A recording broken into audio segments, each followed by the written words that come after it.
ஜெபமாலை ஜெபிப்பது கத்தோலிக்க கிறிஸ்தவர்களின் பக்தி முயற்சிகளில் பழமையானதும் எளிமையானதுமான ஒன்று.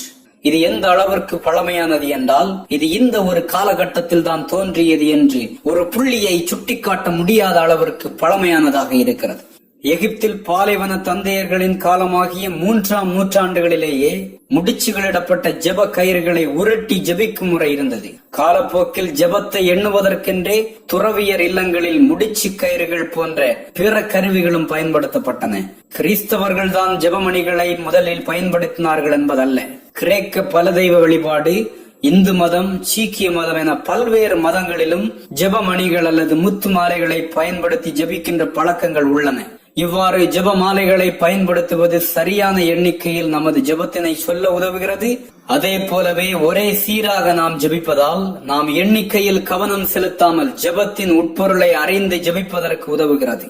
இவ்வாறு பழமையான ஒரு ஜெப முறையான ஜெபமாலை வளர்ந்து வந்த பாதையை நாம் இங்கு இந்த காணொளியில் பார்ப்போம்.